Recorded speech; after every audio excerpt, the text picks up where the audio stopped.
The British people have voted to leave the European Union, and their will must be respected. I want to thank everyone who took part in the campaign on my side of the argument, including all those who put aside party differences to speak in what they believed was the national interest. And let me congratulate all those who took part in the Leave campaign for the spirited and passionate case that they made. The will of the British people is an instruction that must be delivered. It was not a decision that was taken lightly, not least because so many things were said by so many different organisations about the significance of this decision. So there can be no doubt about the result. Across the world, people have been watching the choice that Britain has made. I would reassure those markets and investors that Britain's economy is fundamentally strong.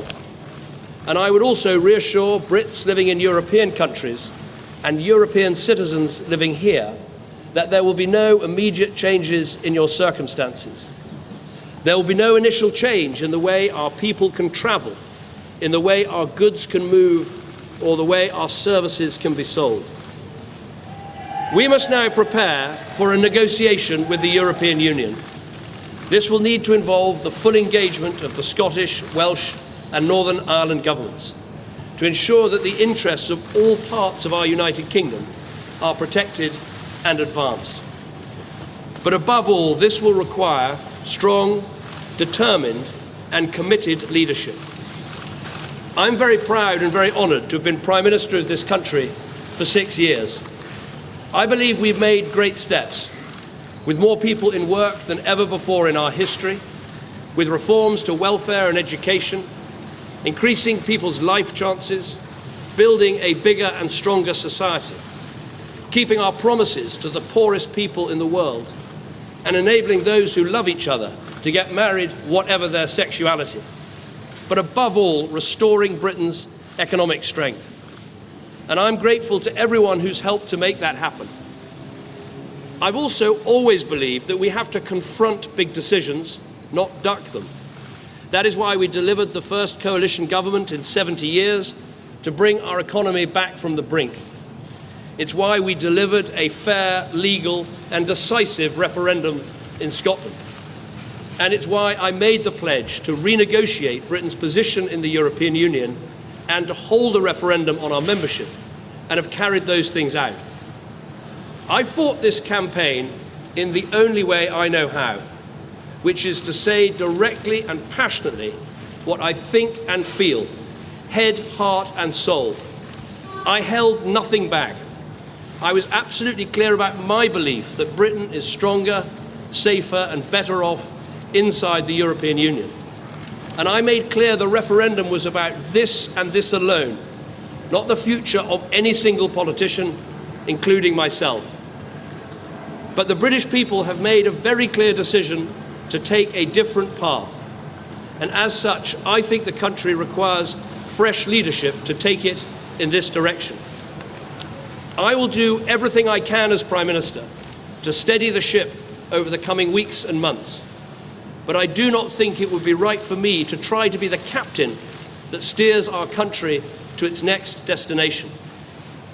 This is not a decision I've taken lightly, but I do believe it's in the national interest to have a period of stability and then the new leadership required.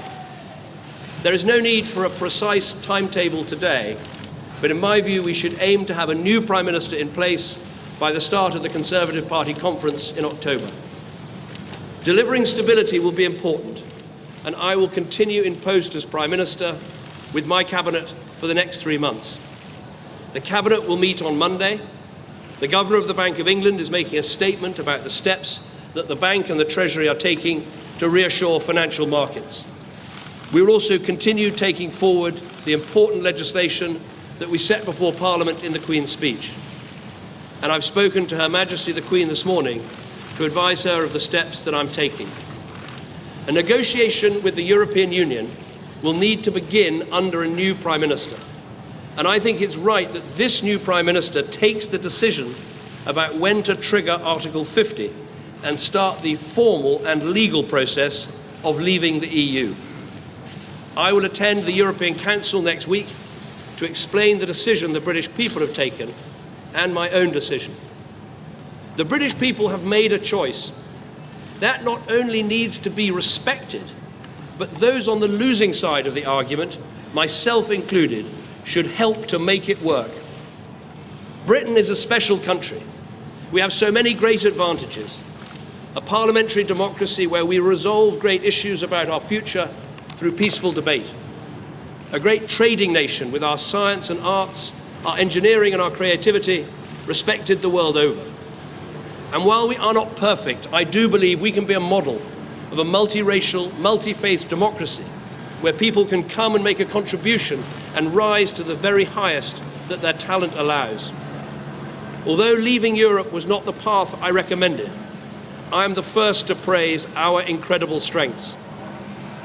I've said before that Britain can survive outside the European Union, and indeed that we could find a way. Now the decision has been made to leave, we need to find the best way.